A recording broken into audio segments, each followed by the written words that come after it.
bonjour de Novi Sad. Nous sommes très heureux de vous voir ici. Mon nom est Paul Sekerush. Je suis professeur ici à l'Université de Novi Sad, à la faculté des lettres et philosophie. J'enseigne la littérature française.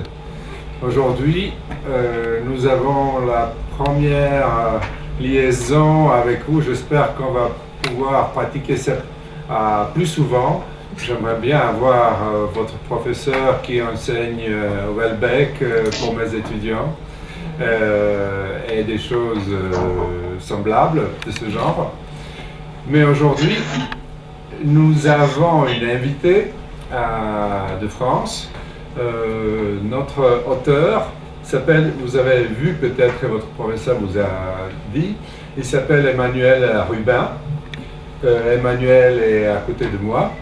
Il est né, il a fait l'école normale supérieure de Lyon. Il a étudié la géographie à Rubin. Il a poursuivi ses études à Paris, à l'Institut de géographie et à l'Institut national de langue et civilisation orientale. Il enseigne l'histoire et la géographie à l'étranger, ensuite à Paris. Il a publié son premier roman en août 2010 et collabore à différentes revues, Ravage et Edvarda. Oui. Depuis 2013, il tient une chronique mensuelle sur le site Sens Public. Son troisième roman, La ligne des glaces, est le premier volet d'une suite européenne et nordique à laquelle il travaille depuis plusieurs années. Ce livre a été sélectionné pour le prix Goncourt 2014.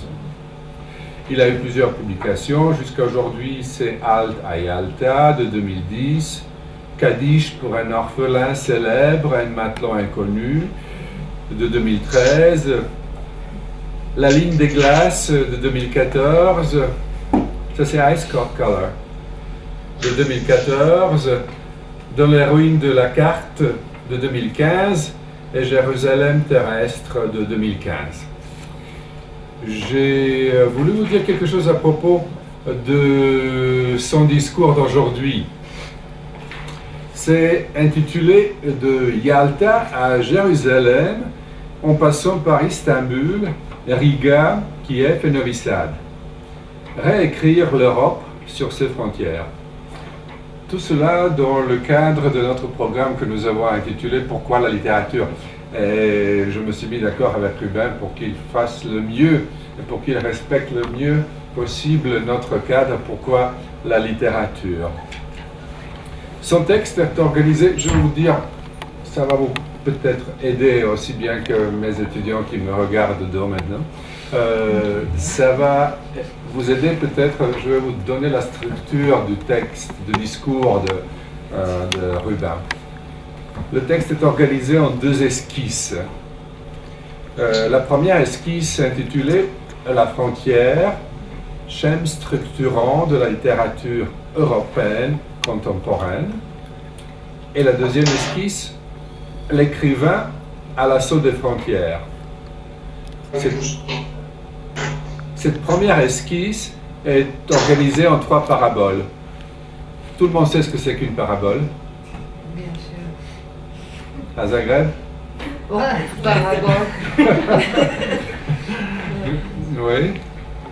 On aimerait bien voir Zagreb. Pourquoi on ne voit pas Zagreb? Vous ne voyez plus? Ah oui, ça on sait bien, on vous voit. Maintenant ça va. Oui. Donc, trois paraboles. La question a été posée. Tout le monde sait ce que c'est qu'une parabole? Oui, une histoire moralisatrice qu'on retrouve assez souvent dans la Bible. Voilà, vous connaissez la parabole du bon samaritain ou je ne sais pas, quelques autres. Donc la première esquisse est organisée en trois paraboles. Parabole du veilleur. Le veilleur, c'est celui qui veille, qui garde, qui observe. Parabole de l'arpenteur. L'arpenteur, c'est un géographe qui dessine sur le sol les lignes de partage, les frontières, quasi-frontières. Et la parabole du passeur. Le passeur est celui qui vous aide à traverser les frontières. Ça peut être un contrebandier aussi qui laisse passer la marchandise ou les gens. Et la deuxième esquisse qui est organisée en 3 questions. La question des frontières du réel, la question du genre romanesque de la littérature et la question de la langue, du langage et du corps. Ça va suffire largement comme introduction. Je vais donner maintenant la parole à notre invité d'aujourd'hui, Emmanuel Rubin. Emmanuel. Bonjour, bonjour à toutes et à tous. Alors je vais vous dire déjà, j'étais très ému de pouvoir comme ça échanger en même temps avec Novi Sad et avec Zagreb. Alors avant de rentrer vraiment dans le vif du sujet, j'aimerais quand même vous dire comment on peut relier tout ça donc à la question qui m'est posée ici et qui est la question de pourquoi la littérature. Parce que lorsque un écrivain entend cette question, il se sent obligé, un peu sommé de se justifier en tant qu'écrivain, de justifier ce vice infini qu'est la littérature. Et c'est toujours un peu cruel de demander à un écrivain pourquoi il écrit. Parmi les réponses possibles, toutes ne sont pas avouables. Et il n'est pas certain d'ailleurs que tous les écrivains soient conscients de leur réelle motivation. Primo Levi, dans un livre qui m'accompagne toujours et qui s'intitule Le métier des autres, explique que toutes les raisons pour écrire se valent. On peut écrire pour devenir célèbre, on peut écrire pour gagner de l'argent, on peut écrire pour tuer le temps, ça c'est un peu les mille et une nuits, c'est l'idée de raconter des histoires en attendant la mort. On peut écrire parce qu'on ne sait rien faire d'autre, on peut écrire pour se connaître, selon le précepte de Montaigne. On peut écrire parce que d'autres ont écrit avant vous, là je cite Julien Gracq. Donc il y a comme ça de nombreuses raisons. Je vous donnerai pas la raison d'un écrivain que vous connaissez peut-être, qui est Beck BD, mais je vous laisserai l'imaginer. Il avait avoué comme ça une fois, c'était en couverture d'un magazine, je crois que c'était un magazine littéraire, je crois que c'était le magazine Transfuge, la raison pour laquelle il écrivait, une raison dont tout le monde se doutait déjà. Je vous laisse aller voir, vous découvrirez par vous-même cette raison peu avouable. Alors, Petite idée. Quoi? Petite idée? Petite idée? Il y a une idée? Oui. Allez, j'écoute l'idée. Pour de l'argent. Ah non, Non, pour les femmes, les filles. C'était vraiment en couverture. Oui. Pour séduire. C'était en couverture. Voilà. Le livre que j'ai cité de Primo Levi, Le métier des autres, rappelle que pour être un bon écrivain, il vaut mieux avoir un autre métier. Et un écrivain que j'aime beaucoup, qui s'appelle Sebald, rappelait d'ailleurs que le meilleur métier quand on était écrivain, c'était d'être un médecin. Il disait qu'il fallait bien choisir sa discipline, parce que il disait le dentiste, par exemple, c'est pas très bien, parce que le dentiste, quand il a son patient, le patient passe son temps allongé et la bouche ouverte, donc il n'en tire pas grand-chose, alors que dans les autres disciplines de la médecine, on peut avoir des confidences bien plus intéressantes. Il tire des dents. Pardon? Il veut tirer des dents.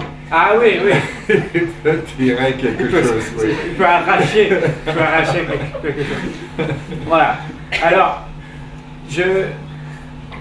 c'est pour ça que, bon, la question de pourquoi la littérature est toujours... Je je laisserai les professeurs répondre à cette question. Il y a une des plus belles réponses qui a pu être faite, c'est celle d'Antoine Compagnon. Je relisais son allocution au Collège de France quand il avait été nommé au Collège de France, que vous trouvez librement sur Internet, et je vous y renvoie. Je crois qu'on a à peu près toutes les raisons, on y retrouve un peu toutes les justifications de la littérature, de l'Antiquité jusqu'à nos jours. Mais je crois que... Et vous? Pourquoi vous? Ah ben justement, on y arrive. Alors, je reformulerai un peu la question, justement avec la forme que lui donne Antoine Compagnon, qui est l'idée de ce que peut la littérature, que peut la littérature, que peut le roman tout particulièrement. Alors je ne suis pas uniquement romancier, mais je suis en grande partie romancier. J'écris d'autres livres que des romans, mais j'écris surtout des romans. Que peut le romancier, et que peut le romancier, je dirais, de plus qu'un scientifique, par exemple. Parce que moi j'ai une formation qui est une formation en partie scientifique, puisque je suis géographe, même si la géographie en France est enseignée comme une matière littéraire, qui sont dans les études de lettres et de sciences humaines, sciences sociales. Il n'empêche que c'est quand même une discipline qui demande une certaine rigueur scientifique. Et c'est un peu comme ça que je vais articuler cette conférence. Je dirais que donc il y a un texte qui est disponible, que vous pourrez retrouver facilement sur Internet, puis on va le faire circuler entre nous. Je ne vais pas faire l'intégralité, je ne vais pas vous dire l'intégralité de ce texte. C'est le texte que j'ai envoyé à Zagreb, à professeur Koschitz. Et je vais repartir de certaines idées qui sont présentes.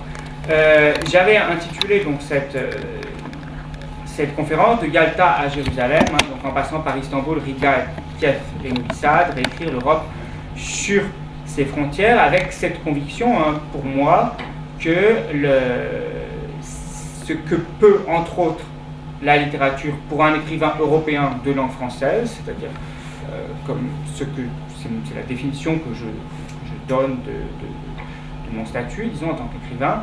Je me considère comme un écrivain européen de langue française. C'est notamment de réécrire l'Europe un peu sur le modèle de Kerouac quand il disait Rewriting America. Il disait que Sur la route, on the road, avait pour but de réécrire l'Amérique, et l'Amérique dans son ensemble, c'est pas seulement des États-Unis. Donc là, avec cette idée que les écrivains, alors évidemment ce ne sont pas moi seul, je crois que les écrivains européens peuvent avoir aujourd'hui pour tâche, s'il est tenté qu'on puisse leur en assigner une, de réécrire l'Europe, puisque comme vous le savez, elle est particulièrement dans sa version actuelle, en tout cas, elle a été particulièrement, disons que le brouillon a été particulièrement raté, et on voit très bien comment tout ça est en train de se défaire. Alors, ça me permet donc de vous dire pourquoi je commence à Yalta. Yalta, donc d'après la légende, car selon les historiens ça ne s'est pas passé exactement comme cela, c'est le lieu bien sûr où furent tracées en 1945 les frontières actuelles de l'Europe. Et j'ai éprouvé le besoin à l'aube du XXIe siècle de visiter ce lieu clé du siècle et du continent où je suis né, et d'y situer mon premier roman, Alta Yalta, publié en 2010. Tous les étudiants savent pourquoi Yalta, qui était à la fois une réflexion sur les frontières de l'Europe et sur les limites et les travestissements d'identité. Alors, Yalta, ça vous dit quelque chose? Est-ce que vous avez une idée pourquoi Yalta? Alors? Oui, pas de problème, d'accord. Vous aussi, Yalta. Pourquoi Yalta? Il y a quelqu'un? Je vais l'expliquer quand Faut que même. j'explique. Ouais. Bon, vous savez très bien ce qui Quelques s'est mots. passé en 1945 à Yalta. Ils ne le savent pas apparemment. Monsieur- On a partagé le monde. On a Qu'est-ce- partagé. On a partagé pas le monde, mais l'Europe. Oui, on a partagé l'Europe. On a partagé l'Europe. Entre Ouais. qui et qui? Entre qui et qui, oui. Churchill. Churchill, ouais. Churchill, qui encore? Staline. Staline, et Et l'Américain. un Américain qui s'appelait Roosevelt. Roosevelt, oui. Très bien.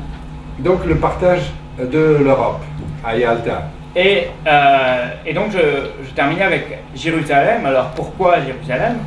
Jérusalem, selon la Bible, hein, et notamment selon le psaume numéro 87, c'est le lieu de toutes les sources. Hein. Le psaume dit « Toutes mes sources sont en toi ».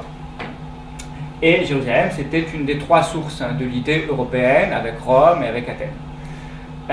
Aujourd'hui, Jérusalem, c'est un peu le lieu hein, d'où partent toutes les nouvelles frontières. Je le dis dans Jérusalem terrestre, donc qui est mon dernier livre publié en 2015. Les tronçons du mur de séparation entre Israël et la Palestine ont été érigés en août 2001, les premiers tronçons, soit en fait 40 ans, pile après la chute du mur, après la construction du mur de Berlin, parce que la construction du mur de Berlin c'est août 61. Et donc Jérusalem c'est aussi une des sources hein, aujourd'hui de l'épidémie de murs que connaît la planète hein, depuis le début du XXIe siècle et qui bien sûr nous gagne aujourd'hui, puisque nous on a un mur pas très loin hein, qui nous sépare notamment de la Hongrie. Et ce mur qui sépare Jérusalem de son arrière-pays, c'est un peu le mur hein, qui nous sépare, nous, occidentaux, de l'Orient. Et d'une certaine manière, vous avez Israël, hein, c'est un peu, on le voit de plus en plus, c'est un peu à l'ère du terrorisme transnational, c'est un peu un des futurs possibles de l'Europe, malheureusement, et on espère que ce présage pourra être évité. En tout cas, je citerai Paul Virilio, hein, c'est un architecte, un penseur français, qui écrit donc dans une préface un livre de l'architecte israélien Eyal Weizmann que la ville sainte est devenue la caisse de résonance suicidaire du nouveau millénaire. Ensuite, pourquoi Istanbul, Riga, Kiev et Novi Sad? Alors, tout simplement parce que toutes ces villes, j'y ai vécu, et toutes ces villes ont été ou sont devenues des villes frontières. Istanbul, ça paraît très évident. J'ai vécu à Istanbul en 2005. Istanbul, vous savez, c'est une ville qui est à cheval entre deux continents, entre l'Europe et l'Asie. Ensuite, pourquoi? Alors, Riga, j'y ai vécu en 2006. Riga, c'était une ville frontière dans le sens où c'était une ville qui était partagée entre une moitié russophone et une moitié lettophone. La moitié de la population de la ville parle russe et l'autre moitié de la population parle letton. À l'époque où j'étais, c'était équilibré. Aujourd'hui, il semblerait que les lettophones soient devenus légèrement majoritaires, mais c'est une ville qui reste comme ça déchirée linguistiquement. Je ne reviens pas sur Kiev. Pourquoi? Bon, Kiev, vous savez, ça a été le théâtre d'événements très importants en 2014, en 2013-2014, qui ont conduit à la situation que vit aujourd'hui hein, l'Ukraine. Alors Novi Sad n'est plus une ville frontière, mais ce qui est intéressant dans Novi Sad, c'est que c'était une ville c'était une ville-monde, une ville cosmopolite. Elle l'est un petit peu moins aujourd'hui, et c'était une ville qui se situait sur cette frontière militaire qu'on appelait en allemand hein, la Militärgrenze, c'est-à-dire hein, la marche frontalière, la marche frontière entre l'Empire austro-hongrois donc entre l'Empire austro-hongrois au nord et l'Empire ottoman au sud. Et Alors comme ça, j'ai un peu le sentiment dans toutes les villes où je me rends, sans le choisir vraiment, parce que ce sont vraiment les aléas de l'existence, d'être un petit peu comme ça poursuivi par cette frontière qui revient un petit peu dans tous mes livres. Et mon postulat de départ, c'est que le sens de l'Europe, que le futur de l'Europe, la vérité de l'Europe se situe sur cette frontière, et non pas dans un triangle technocratique et bureaucratique qui serait en gros Paris, Bruxelles, Luxembourg, Strasbourg, voire Francfort, si on va chercher les banques, mais que la vérité de l'Europe se situerait au contraire dans ces villes frontières que sont Istanbul, Jérusalem, Kiev, Riga, et pourquoi pas Saint-Pétersbourg, Yalta, Sarajevo, Belgrade, qui a été elle aussi pendant longtemps une ville frontière. Et à ce propos, Nicolas Bouvier avait raison de considérer que les Balkans étaient le cœur de l'Europe. C'était ce que disait Nicolas Bouvier, donc avec cette idée que, contrairement à ce qu'on pense, le cœur de l'Europe se situe dans ses frontières. Alors, je ne vais pas m'appesantir sur ces questions que vous pourrez retrouver dans le texte qui vous sera communiqué.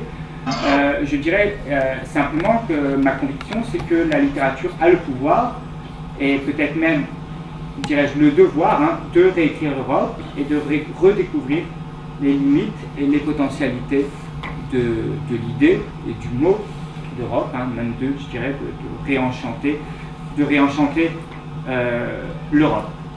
Et la question que j'aimerais me poser en fait ici, c'est la position en fait de l'écrivain contemporain, plus particulièrement du romancier, face aux murs et aux frontières.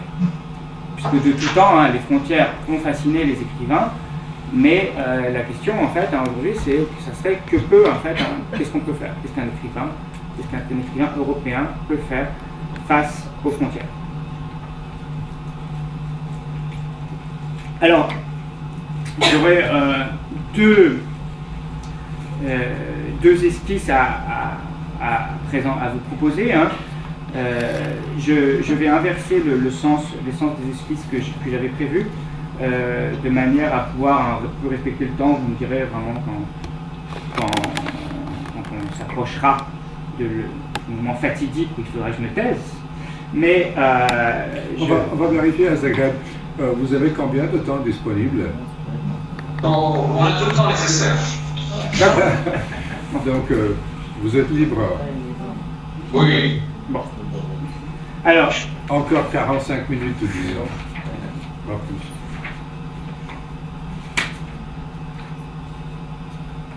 Voilà, et donc je vais inverser un petit peu ce que j'avais prévu. Alors, dans la littérature, dans l'histoire de la littérature, il y a un mythe un petit peu qui circule, qui est l'idée que l'écrivain serait absolument libre pour tout faire. Même cette idée, on la retrouve d'ailleurs chez Sartre, notamment dans l'esprit de la littérature. Et cette liberté, en fait, elle n'existe pas complètement. Je crois que l'écrivain a une grande liberté, une liberté grande, pour reprendre un titre d'un recueil de Julien Gracq, mais elle n'est pas absolue. Et notamment, elle n'est pas absolue face à deux sujets qui m'intéressent au plus haut point, qui sont l'histoire et la géographie. Alors, je vais vous parler ici d'une affaire qui avait fait grand bruit en France. On va parler littérature contemporaine, et ça va nous plonger. Donc, alors, vous savez qu'en France, à chaque fois qu'il y a une rentrée littéraire, tout d'abord, il y a une affaire. C'est la spécialité de la littérature française. À chaque rentrée littéraire, son affaire. D'ailleurs, là, cette année, c'est un peu mou. On est un peu déçus. Il n'y a pas grand-chose. Rien d'intéressant. Rien de très. Mais normalement, on avait eu l'affaire dans les dernières années. Il y a eu l'affaire des Bienveillantes. Ça avait fait grand bruit. Je ne sais pas si vous avez entendu parler du livre de Jonathan Littell, Les Bienveillantes. Ça avait été toute une affaire. Et puis, il y a une autre affaire que vous connaissez peut-être moins, qui était l'affaire qu'on a fini par appeler Karski-Enel. Alors, qui sont Karski et Enel? Yannick Enel, c'est un écrivain français qui avait écrit plusieurs livres très remarqués, notamment un livre qui s'appelle Cercle, qui est un très très beau livre que je vous invite à lire, sur l'Europe, notamment une espèce de voyage au bout de la nuit européenne, comme ça, et donc qui était paru en 2005, et qui a été vraiment un livre important pour moi. Donc en 2009, il publie un livre qui s'appelle Jan Karski. C'est le titre du livre.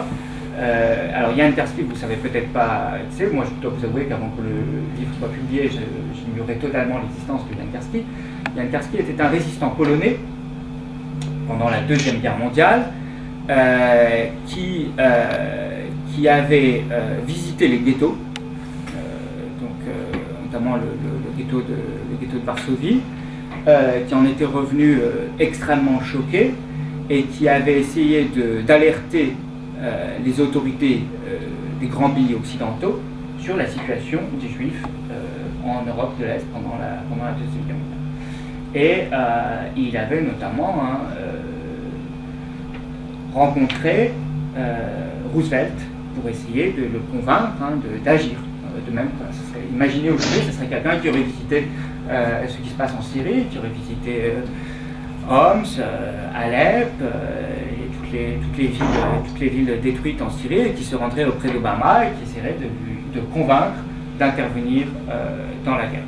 Et Jan Karski a échoué, puisque comme vous le savez peut-être, notamment quelque chose que les Américains n'ont jamais fait. Les Américains, alors qu'ils avaient la possibilité de le faire, n'ont jamais bombardé les camps de concentration. Vous allez me dire, ça aurait été un massacre absolu. En tout cas, ils n'ont jamais tenté d'enrayer la machine de mort américaine. Et ce n'est qu'au moment de l'arrivée de l'armée rouge en Pologne que... la machine de mort allemande. Pardon, la machine de mort allemande, c'est un lapsus, je suis désolé. La machine de mort allemande. La machine de mort américaine, c'était ailleurs, je crois. Oui. Et c'est parce qu'on a un official, peut-être. Ouais. Voilà, il y a des choses comme ça qui reviennent. En tout cas, le livre se présentait sous trois formes. Jan Karski avait été... vous connaissez peut-être ce film monumental qui est le film Shoah de Claude Lanzmann, qui est le plus grand film sur l'extermination des Juifs. Dans ce film, en fait, Jan Karski apparaît. C'est un film qui n'est fait quasiment que d'entretien avec des gens qui ont vécu cette histoire. Et Jan Karski apparaît. Et donc, donc le livre se présente sous trois formes.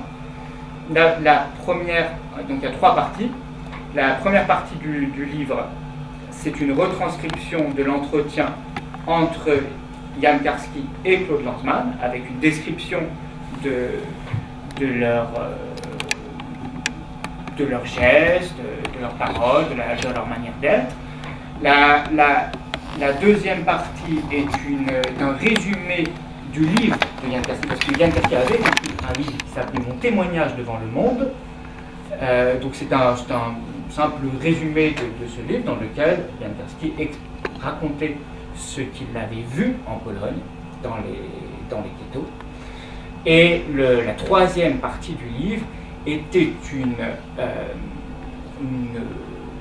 élucubration romanesque, on pourrait dire, dans laquelle Jan Karski accusait les Américains donc Jan Karski prenait la parole comme un personnage de roman et accusait les Américains de ne pas être intervenus, alors, le livre a fait débat, évidemment, parce que Jan Karski, le vrai Jan Karski, l'être humain qui a vécu, n'a jamais accusé les Américains. C'est-à-dire que ça ne s'est jamais produit.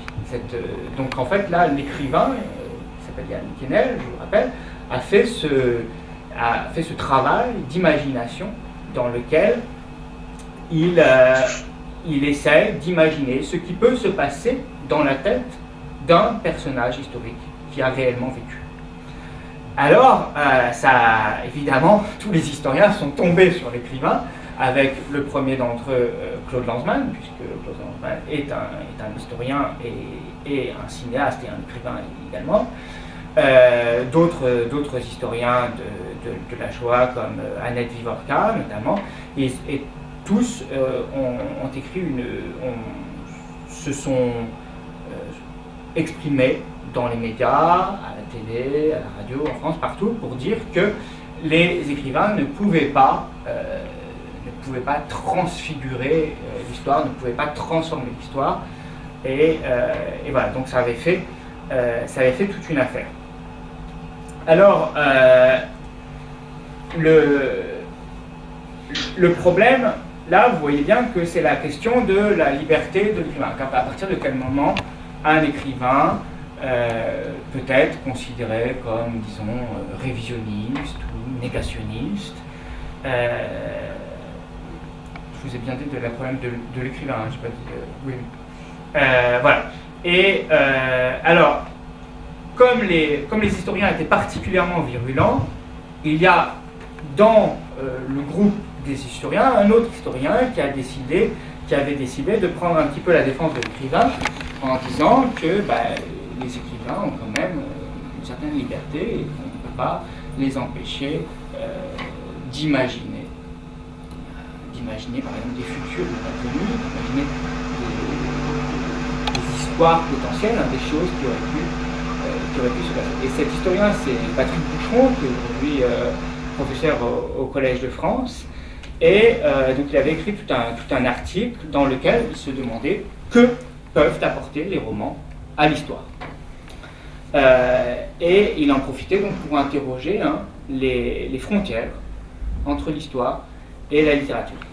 Et dans cet article, en fait, il distinguait donc 3 seuils d'insuffisance, ce qu'il appelait 3 seuils d'insuffisance.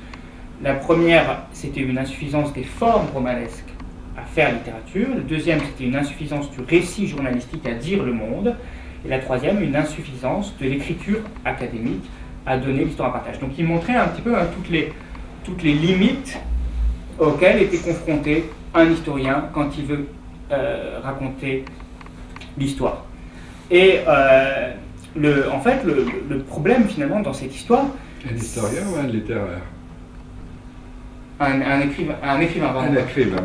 Non, les limites d'un historien. Un historien. D'un historien quand il veut raconter l'histoire. Puisqu'un historien est limité évidemment par la volonté d'être objectif, par le refus de rentrer dans des formes de fiction, en fait, de raconter ce qui aurait pu se passer et qui ne s'est pas passé. Et donc, en fait, tout le problème, c'est que les historiens, finalement, accusaient un roman de faire de la littérature, alors que ce qui les gênait dans le fond, c'était la possibilité pour la littérature d'explorer les silences et les zones interdites de l'histoire. Donc il y avait une espèce de paradoxe, en fait. Le problème, c'est que, en fait, Yannick Enel, se sentant accusé, donc l'écrivain se sentant accusé, disait que lui avait respecté ce qu'il appelait, donc là je prends des guillemets, une éthique narrative, et au point qu'il finissait par clamer face à Lanzmann, face à l'historien, qui l'accusait de falsification. Lui, Yannick Enel, finissait par dire que son Jan Karski, contrairement au Jan Karski de l'écrivain, et de l'historien, était le vrai Jan Il est Karski. pas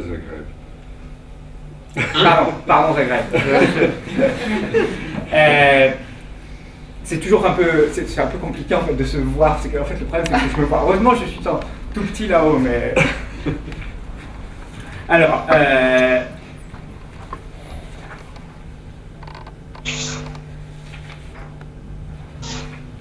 Est-ce que Voilà. Zagreb entend bien? Vous entendez bien? Là vous Très pouvez. bien. Ah, maintenant on vous voit beaucoup mieux. Ça va. Voilà. Alors, Bon. la question, résultat, donc, que j'aimerais me poser ici, c'est ce que peuvent apporter les romans à la compréhension de la géographie de notre temps, en fait. Et quel est l'assaut que la littérature peut tenter contre les frontières de notre Europe et, Mais quand vous dites la géographie, ça va avec l'histoire. C'est là, je parle de la géographie. La géographie ne va pas sans histoire. Mais parce qu'en fait, regardez, c'est très simple. Quand on La accuse, géographie, on accuse facilement quand un écrivain touche à l'histoire, on l'accuse tout de suite de falsifier. C'est très courant en fait comme accusation.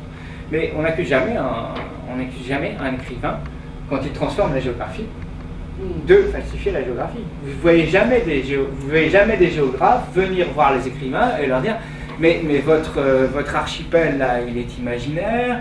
Moi, je pense à un roman très important pour moi qui est Tombeau pour 500 000 soldats de Pierre Guyetta, dans lequel il raconte la guerre d'Algérie et dans lequel tout est transformé. C'est-à-dire qu'en fait, la France s'appelle Ekbatane, la Grande-Bretagne s'appelle l'archipel de Buxtehude. L'Algérie est transformée en archipel. Vous me direz El Jazaïr, ça veut dire en fait les îles, mais bon, ça, tout le monde ne parle pas l'arabe. Et dans lequel donc, elle s'appelle In Amenas, et il n'a pas été, que je sache, il n'a pas été accusé de transformer la géographie. Eh bien, l'histoire prend une dimension supplémentaire du fait de ce réagencement de la géographie. Ça n'empêche pas en fait de raconter la guerre d'Algérie, en fait, même si il ne dit pas que c'est la guerre d'Algérie, mais tout le monde comprend dans le livre qu'il s'agit de la guerre d'Algérie. Alors, Pardon, il y a parfois des romanciers qui se réclament de la véracité et se trompent parfois dans les faits. Et là, cela devient dangereux. Oui, bien sûr. Il faut bien... Je suis tout à fait d'accord. C'est pour ça que c'est un sujet qui est extrêmement délicat, en fait. Je suis tout à fait d'accord. Et je ne suis pas de ceux qui je considère que le roman là, dont j'ai parlé, Jan Karski, était un roman raté dans la mesure où où en fait ça ne fonctionnait pas. En fait, c'était trois parties qui ne fonctionnaient pas. Il y avait un agencement extrêmement artificiel qui faisait qu'on ne pouvait pas croire ce que. En fait, ce que je veux dire, c'est qu'un roman a une économie propre et en fait, il faut que cette économie fonctionne. Et à partir du moment où ça s'écroule, on peut lui tomber dessus et donc c'est ce qui s'était passé. Alors, la question que je me pose, en fait, vous savez peut-être, il y a eu un manifeste qui a fait grand bruit en France en 2007, autre grande affaire littéraire, qui était le manifeste pour une littérature monde en français. Je crois que vous en avez peut-être déjà entendu parler, on l'appelle aussi le manifeste des écrivains voyageurs, dans lequel, en fait, d'une certaine manière, on a tenté de répondre à ces défis aux frontières du monde. Ce manifeste est étroitement lié à tout ce système de la francophonie, voilà. Et tout cela, l'expression en français, etc., etc. Et c'était un manifeste qui avait le grand mérite de soulever des questions capitales, mais en fait, c'est un manifeste qui souffrait de nombreuses insuffisances, parce que derrière le manifeste, en fait, il y avait un pamphlet extrêmement virulent contre toute une tradition, enfin, pas une tradition, parce que c'était pas vraiment, ça n'avait pas eu le temps de s'installer comme tradition, mais il y avait derrière ce manifeste tout un pamphlet contre toute une littérature française qui était en gros alors désignée par eux comme c'était la littérature du nouveau roman, qui est en fait une littérature qui interroge les ressources même de la littérature. Et donc en fait finalement le grand défaut de ce manifeste était de se raccrocher en fait à quelques grandes utopies, à quelques grands référents un peu lourds comme le réel, le monde, la vie, le corps, et de considérer que ces choses-là, évidemment, les écrivains pouvaient les saisir. Et je me rappelle, il y avait quelques expressions très lyriques comme ça, comme la poussière des chemins, et cette idée que l'écrivain pouvait comme ça retranscrire une forme de réalité, de rugosité du monde. Or, on sait bien c'est un petit peu plus, que les choses sont un petit peu plus complexes que cela. Et voilà, et donc j'ai quelques-unes de... Je me suis un petit peu attaqué dans ce livre, dans les ruines de la carte, notamment à certaines de ces résolutions un peu naïves, simplistes de ce manifeste. Toujours est-il qu'en fait, il avait le mérite de poser quelques grandes questions. La première question qui est celle des frontières du réel, la deuxième question qui est celle des frontières du genre romanesque et de la littérature, et la troisième question qui est celle des frontières de la langue, du langage et du corps. Alors je vais commencer par la première question qui est celle des frontières du réel, et j'aimerais en fait vous parler ici des potentialités de schématisation et d'imagination de la littérature face à ce que nous tenons pour réel. Alors, ceci, ça nous ramène à une parabole que vous verrez développer dans le texte, si vous lisez l'intégralité du texte, qui est la parabole du veilleur, avec cette idée que le veilleur face à la frontière est celui qui attend, comme ça, un étranger. Observe, protège, qui observe, garde. Ouais. Ça nous ramène aussi donc à cette question que j'évoquais tout à l'heure, qui est la question, la question soulevée par cette affaire Karski-Enel. Parce que, en fait, l'écrivain, très souvent, ose dire ce que l'universitaire ou le journaliste n'ose pas. Et lorsqu'il est question d'histoire, il s'agit souvent, pour l'écrivain, de mettre en lumière une thèse oubliée ou niée. Là, en l'occurrence, c'était la thèse de la responsabilité des Occidentaux dans l'extermination des Juifs, dans le fait qu'en finalement les puissances occidentales n'avaient rien fait alors qu'elles étaient au courant, Churchill était au courant, Roosevelt était au courant.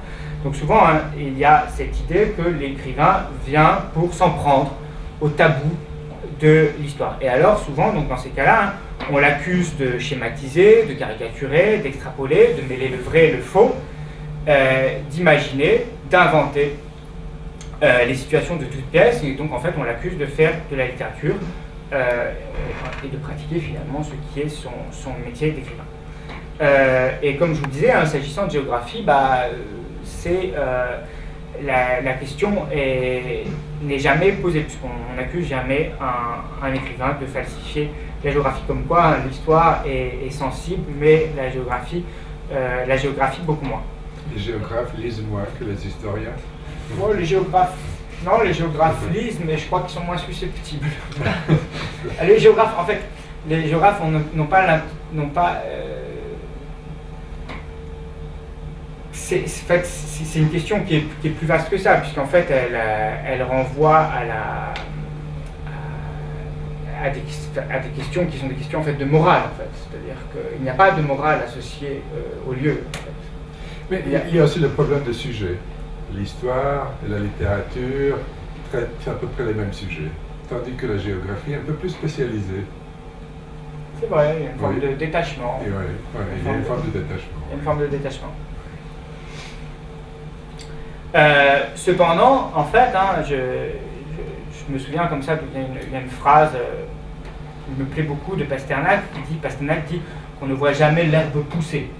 Et en fait, il est très difficile d'être conscient en fait de la géographie changeante et des frontières fluctuantes de notre temps, de notre monde. Et je crois que... Ici dans les Balkans, nous tous, on a vécu pas mal de changements ces derniers temps. Oui. Tout le monde. On a regardé ça. C'est vrai. Habitué que les frontières bougent. Les frontières bougent ici. Elles continuent. Beaucoup. C'est vrai. Peut-être dans ce cas, vous y seriez plus sensible. Alors, je vais prendre quelques exemples. En août 2010, j'avais publié donc ce roman, Alta y Alta, mon premier roman, où j'imaginais, à la fin du livre, une deuxième guerre de Crimée. Vous savez, il y a eu une grande guerre de Crimée en 1853-54, qui opposait la France, l'Angleterre et l'Empire ottoman face à la Russie. Et j'imaginais une deuxième guerre de Crimée dans le port de Sébastopol. Et il y a un personnage dans le livre qui s'appelle le Tatar, qui est en fait un Tatar imaginé, et qui croit que, parce qu'on comprend, alors là je vous dévoile un peu le livre, mais c'est pas très grave, on comprend à la fin qu'en fait il est français, mais qu'il ne se fait passer pour un Tatar, et il croit que la Crimée n'est pas une presqu'île, mais une île. Et il croit qu'elle n'est pas ukrainienne, mais qu'elle est russe. Et il s'attend en fait dans le train qui l'amène il arrive de Moscou, dans le train qui l'amène de Moscou, il s'attend à franchir 2 fois la frontière, donc une première fois entre la Russie et l'Ukraine, et ensuite une deuxième fois, il pense qu'en arrivant en Crimée, il va se retrouver en Russie, et donc il va devoir franchir de nouveau la frontière, et en plus il s'attend à prendre le ferry parce qu'il pense que la Crimée est une île et pas une presqu'île. Et c'est par ces différents indices que finalement le narrateur du roman comprend que ce personnage n'est pas du tout un Tatar, un vrai Tatar. En fait, à l'époque, il y avait évidemment, parce que je m'étais rendu plusieurs fois en Crimée, j'avais pressenti évidemment le fait que Poutine attendait le moment où il pourrait s'emparer de nouveau de la Crimée, donc comme si c'était déjà un plan réalisé préalable. Ensuite, en avril 2014, j'ai publié, donc ça c'est la version poche, mon 3e roman, La ligne des glaces, où j'évoque la fermeture des frontières extra-communautaires au nord-est de l'Europe, toujours face à la Russie, dans des pays baltes imaginaires, et que j'avais remixé pour l'occasion. D'ailleurs, c'est vrai, finalement, on m'a un peu tombé dessus quand même à l'époque, je me souviens. Je me disais, parce que ça s'appelait La Grande Baronnie, et c'était un mélange d'Estonie, de Lettonie et de Lituanie. Il y a certaines personnes. Baronnie, c'était le territoire. Ouais, et il y avait certaines personnes à qui ça ne plaisait pas beaucoup. Donc c'est vrai que finalement, mais ça, c'était pas au point d'en faire une affaire quand même. Mais je me souviens que certaines personnes étaient quand même un peu susceptibles. Et on peut le comprendre aisément.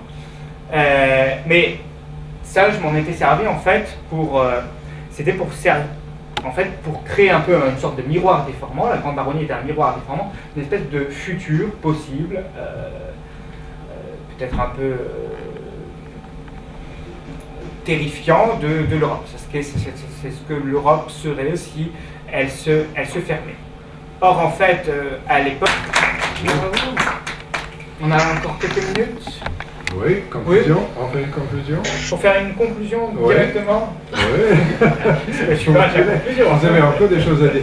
Allez-y. Bon. Pour revenir à l'idée de la frontière, je pense que la frontière, en fait, c'est le lieu de l'inépuisable. C'est pour ça que les frontières m'intéressent.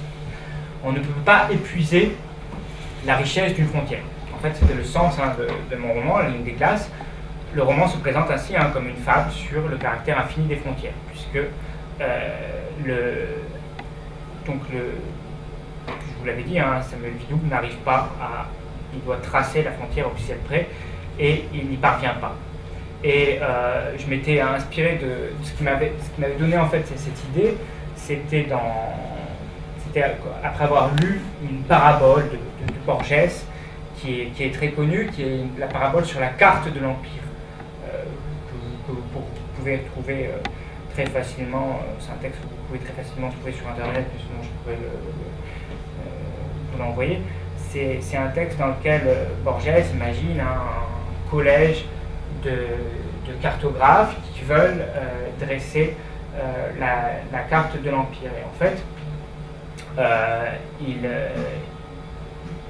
cette carte devient de plus en plus grande, c'est-à-dire qu'ils veulent une carte qui coïncide le plus parfaitement avec l'Empire. Il dit que d'abord, une province va prendre la taille d'une ville entière. Ensuite, il dit une ville entière va prendre la taille d'un quartier. Et puis jusqu'au point où ça va finir par coïncider. Mais à la fin, il dit, bon, finalement, ils se sont rendus compte que ça ne servait pas à grand-chose. Et c'est abandonné, il dit, c'est abandonné dans le désert à l'inclémence du soleil et des hivers.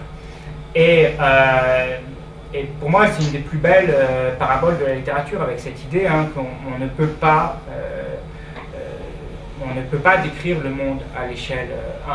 Donc en fait, on ne peut pas décrire le monde grandeur nature, donc il faut y renoncer.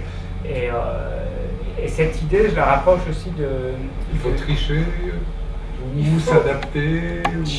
Alors, on fait quoi? Ben voilà, il y a plusieurs possibilités.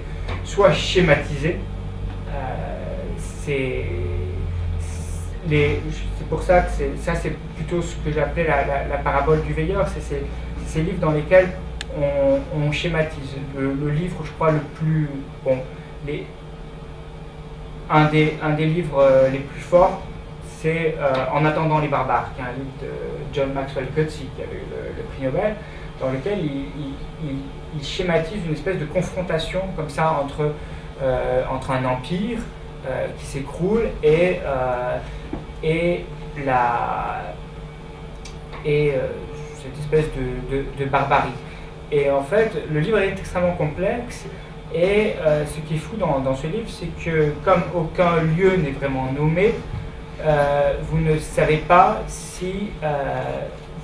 on a pensé qu'il parlait de l'Afrique du Sud parce qu'il est sud-africain. Mais en fait, s'il avait été palestinien, on aurait pu penser qu'il parlait de la Palestine. D'Israël. Donc en fait, il y a... La littérature a des possibilités de schématisation. Ça, c'est une première possibilité.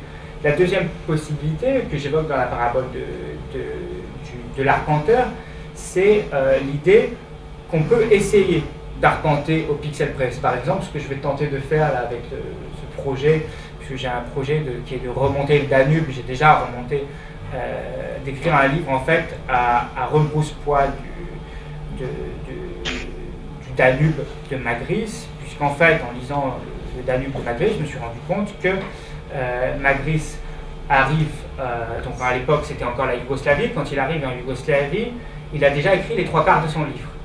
Et donc il ne reste plus qu'un quart pour traiter la Yougoslavie, donc essentiellement la Voïvodine, et qui ne traite pas vraiment d'ailleurs. 3 pages pour Novi Sad. Voilà, il y a 3 pages pour Novi Sad. Et il y a ensuite, donc il passe en Bulgarie. Sur la Bulgarie, il y a 8 pages. Je crois, sur l'ensemble de la Bulgarie. La Roumanie, c'est 20 pages. Donc, il a complètement abandonné, en fait, les Balkans. Et finalement, ce livre, c'est un livre sur la mythologie Europa, c'est un livre sur le monde germanique et le monde austro-hongrois, mais c'est un livre qui oublie les Balkans, alors que les Balkans, c'est la moitié du coup du Danube, grosso modo. Donc voilà, j'ai le projet d'un livre. Donc j'ai déjà fait une partie du trajet à vélo. J'ai remonté le Danube de Novi Sad et je suis allé donc jusqu'à la France, jusqu'aux sources et ensuite jusqu'à Mulhouse. Et je ferai la deuxième partie du voyage en partant d'Odessa. Je remonterai le Danube jusqu'à Novi Sad. Et je suis quand j'écrirai le livre qui racontera cette histoire, je sais très bien que le livre ne va pas se substituer à une totalité, mais j'aurais essayé au plus près de suivre le Danube avec une... Donc c'est l'autre, disons que c'est l'autre tentative, de même que là, j'essayais de suivre le mur de séparation en fait, à de nombreux moments, j'essaie de suivre le mur de séparation entre Israël et les territoires palestiniens. Mais il est évident qu'on ne peut pas épuiser, vous savez, il y a cette tentative d'épuisement d'un lieu parisien, c'est un texte de Georges Perec que je vous invite à lire, qui est un très beau texte, dans lequel il tente d'épuiser un lieu parisien, et en l'occurrence c'était la place Saint-Sulpice, très quartier Saint-Germain. Et je crois que moi, ce qui m'intéresse, pourquoi les frontières m'intéressent, je crois que les frontières, c'est vraiment l'inépuisable. Quand vous êtes à une frontière, il se passe tellement de choses. Alors, la dernière fois que je suis allé, que j'ai traversé une frontière, j'ai traversé une frontière en voiture, c'était pour aller à Budapest, pour prendre l'avion à Budapest. Et là, en effet, à la frontière, il s'est passé beaucoup de choses, je pourrais vous raconter. C'était inépuisable. Je me suis demandé. Alors, la troisième, voilà, la troisième chose dont je voulais parler, c'était quand même des frontières de la langue et du langage et du corps. L'idée qu'en fait,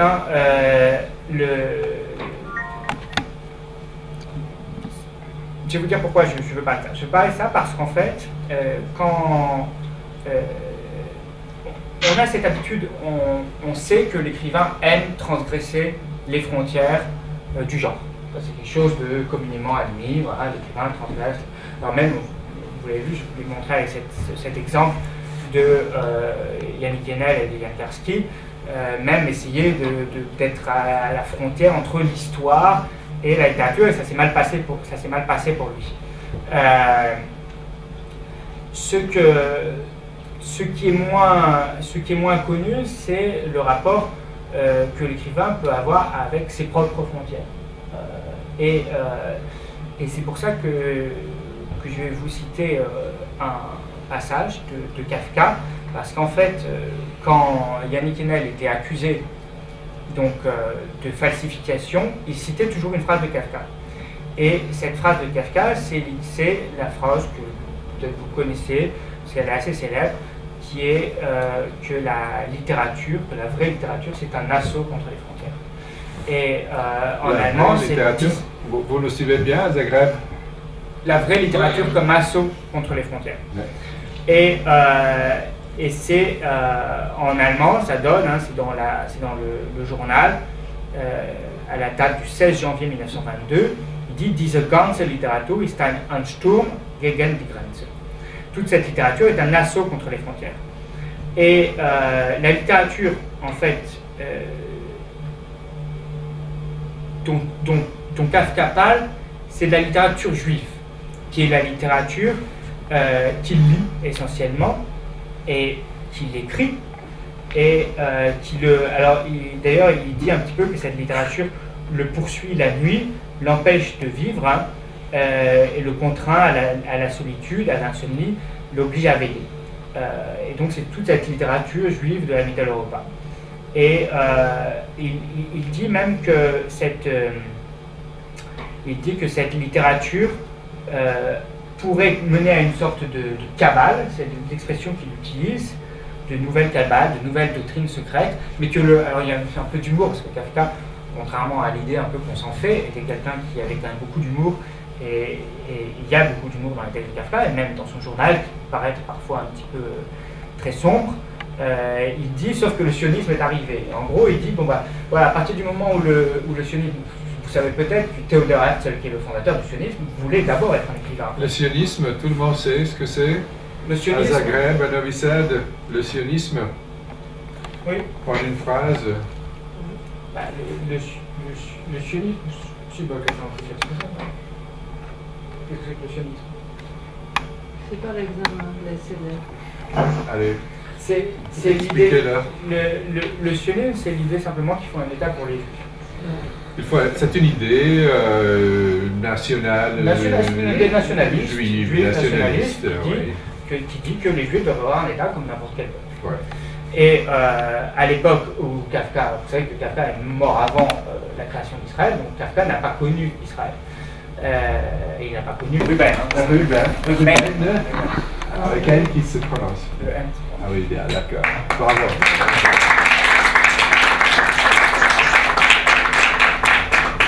Mais je pensais connaître Ruben superficiellement, mais quand même, comme ça, séparé quand même. Est-ce que vous avez eu à peu près la même impression que moi ici? Ruben n'est pas. Oui, tout à fait. Je voulais aussi remercier notre invité. C'était bien riche, c'était très éloquent. Vous avez ouvert beaucoup de pistes différentes. Sans les avoir épuisées, évidemment, puisque les frontières, on ne les épuise pas. Mais vous les avez un peu déplacées, sans aucun doute. Vous les avez explorées. J'aurais voulu poser des questions, mais vous avez progressivement répondu à plusieurs des questions que j'envisageais.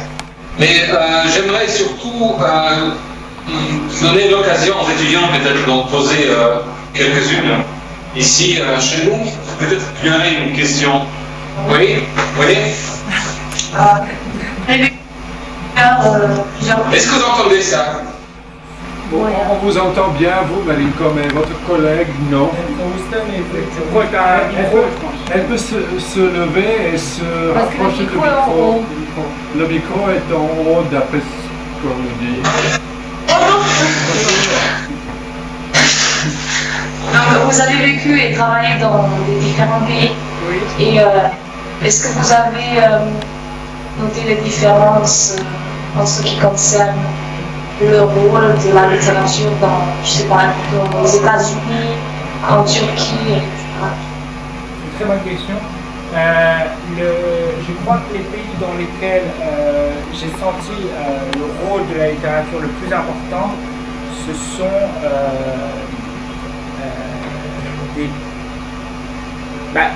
des pays de l'ex-Union soviétique ou de l'ex-Yougoslavie.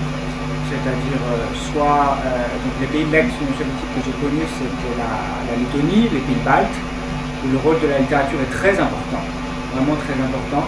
Alors c'est pas dû, je crois pas que ce soit dû, c'est dû en partie à l'Union soviétique où il y avait une tradition dans les écoles d'enseignement, un système scolaire très c'était au moins, disons que c'était, ce que me disaient les gens, c'est que c'était bien la seule chose qui marchait, c'était ça, c'était le système scolaire, qui était un système qui marchait très bien, et qui en plus venait après, je ne sais pas si vous connaissez un peu, mais les pays baltes, il y a une très grande culture de tradition orale, de poésie orale, et ça par contre ça leur vient du Moyen-Âge, et ils sont très très fiers de cela, au point que ça a inspiré des grands penseurs allemands, romantiques allemands, comme Johann Gottfried Herder, qui collectionnait les poésies lettonnes. Pour lui, c'était vraiment l'esprit même de ce qu'il appelait, lui, à l'époque, avec son romantisme,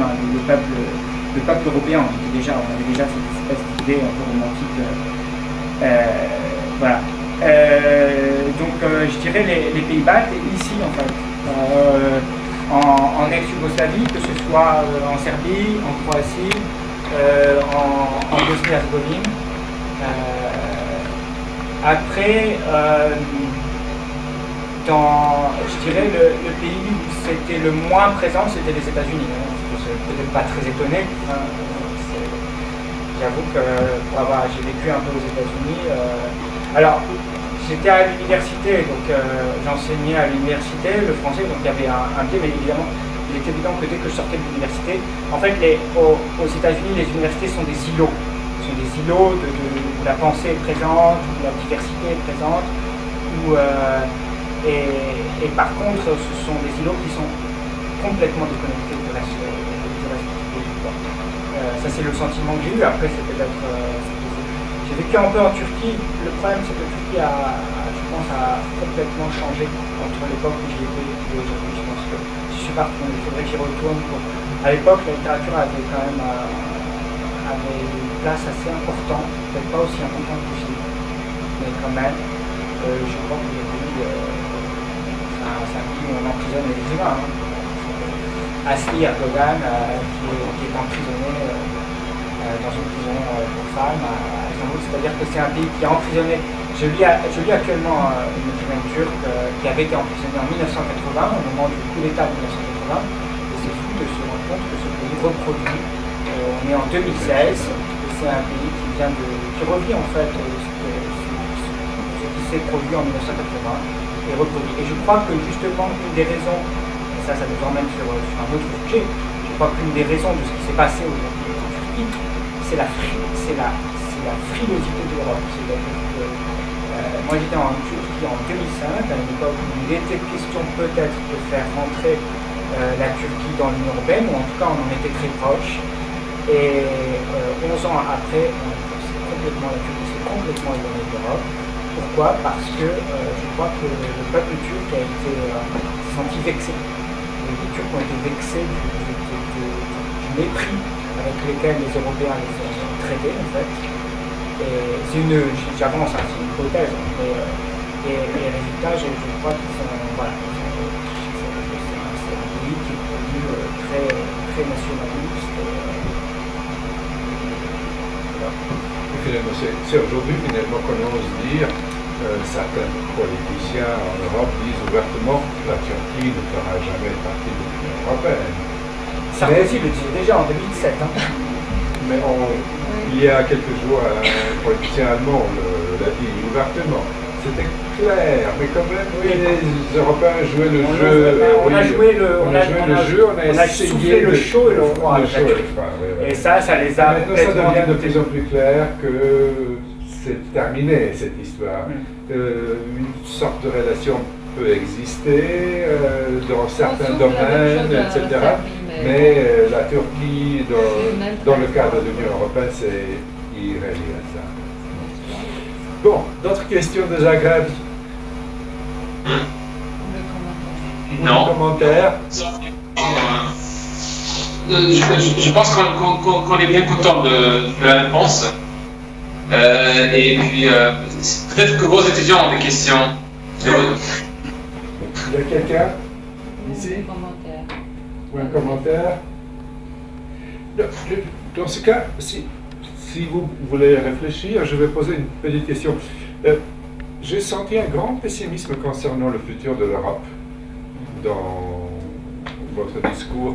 C'était l'Europe brouillon raté, l'Europe très mal en point, etc. etc. L'Europe est devenue une association de peuples xénophobes. C'est le sentiment que j'ai. Alors, c'est d'autant plus fort pour moi que j'ai remonté le Danube en vélo et donc traversé. Alors quand on parle de ça, c'est un petit peu, il faut faire un peu la part des choses parce que on a remonté le Danube en vélo à travers Hongrie, Slovaquie, Autriche. Alors on est passé un petit peu en Croatie, puisque on est passé par Vukovar, Osijek, et ensuite on a refranchi le Danube à Batina, et ensuite on est remonté, donc on est passé par Bezdan, et après Bezdan on est allé sur Mohacs, et puis ensuite Baia en Hongrie, on a traversé toute la Hongrie, puis ensuite on a traversé la Slovaquie, et l'Autriche, et enfin l'Allemagne, et bon, ce sud de l'Allemagne très particulier, Bavière et Baden-Württemberg, qui sont deux länders assez différents. Et alors j'avais un ami avec moi, on était deux en vélo, qui lui était quelqu'un de très pessimiste, de très optimiste contrairement à moi, et qui me disait toujours on va rencontrer que des gens géniaux. Et c'est vrai que dans le fond, on n'a rencontré que des gens géniaux. Mais on est deux Européens, les gens ont été très ouverts avec nous, on est deux cyclistes, donc il me disait, c'était son adage, il me disait, tu sais, les gens dans le fond sont bons, enfin c'était vraiment, c'était un peu Hobbes et Rousseau quoi, sur le vélo quoi, c'est-à-dire moi j'étais un peu Hobbes et lui c'était un peu Rousseau, et c'est vrai que on a rencontré des gens toujours prêts à nous aider, dans quel que ce soit en Croatie on a rencontré des gens fabuleux. En Hongrie, on a rencontré des gens fabuleux, pareil en Slovaquie, pareil en Autriche, pareil en Allemagne. Donc, c'est vrai qu'on a le sentiment comme ça, c'est très rassurant. Mais en même temps, quand on voit que ce soit les affiches électorales, que ce soit la police partout quand même, à chaque frontière qu'on passait, la présence très forte, surtout en Hongrie, donc les patrouilles de police, les Texas Rangers vraiment, avec les jumelles, les soldats armés qui gardent au bord au bord d'un marigot, d'un étang qui faisait la frontière entre la Serbie et la Hongrie, à voir s'il n'y avait pas un migrant qui allait surgir sa tête de l'étang. Enfin, vous savez, là il y a quelque chose vraiment de... C'est ridicule, c'est de voir que c'est le veilleur. Donc là c'est le veilleur. Le veilleur, qu'est-ce qu'il guette? Il guette toute la journée un marigot, un étang, en croyant qu'il va y avoir un migrant qui va... Un Syrien qui va ressortir. Un Syrien qui va sortir de l'eau. Enfin, si ça s'est produit, ça ne se produira plus. C'est-à-dire qu'ils ont trouvé d'autres endroits pour passer. Donc, voilà, disons qu'il y a un contraste très fort entre le fond de la population, et on le sait très bien, qui sont... Bon, un contraste avec le fond des populations et des idées avec lesquelles les politiciens pensent pouvoir gagner des élections. Parce que les politiciens n'ont qu'un... Alors aujourd'hui, les politiciens en Europe n'ont qu'un seul but, qui est d'être réélus. C'est leur seul but est de durer. Il y a une phrase comme ça dans le livre dont je vous ai parlé. Voilà, il y a une phrase comme ça En attendant les barbares que je trouve très belle, où il dit le seul but de l'empire est de durer. Tous les empires n'ont qu'un seul but. L'Autriche-Hongrie n'avait qu'un seul but, c'était de durer. L'empire américain n'a qu'un seul but, c'est de durer. Eh bien, un homme politique, il est un empire, il est un petit empire à lui tout seul. Il n'a qu'un seul but, c'est de durer. François Hollande ne pense qu'à une chose, c'est d'être... Bah, peut-être que c'est pas le bon exemple. Viktor Orban, qui est quand même un exemple plus... C'est quelqu'un de plus, on va dire, peut-être plus sûr de lui. Viktor Orban n'a qu'un but, c'est de durer. Et donc, il tient un discours qui ne vise, qui ne uniquement pour être élu. Donc il fait peur. Et faire peur, c'est un cas un peu... Elle va se présenter c'est un cas un peu... pour son quatrième... Elle est très différente. Elle est très différente. Elle est très, mais bon, tous les autres se ressemblent quand même. Ouais. Écoutez, si vous avez quelque chose à dire? Non? Pas de questions? Bon, d'accord. Je vous remercie, Marinko et les collègues de Zagreb. Ça a marché. Je suis très content. C'est la première fois et je pense pouvoir continuer cette coopération de cette façon. C'est intéressant quand vous avez quelqu'un comme Ruben, que vous pouvez nous présenter. Nous serons heureux de l'accueillir sur notre écran. Et merci pour votre patience. J'espère que vous avez profité de la présence de Ruben. Et on vous salue chaleureusement de Novi Sad. Merci. Merci aussi. Et donc, ce sera la prochaine. À la prochaine. Merci. Ciao. Merci, au revoir. Ciao. Ciao. Au revoir. Ah ben merci. And fold.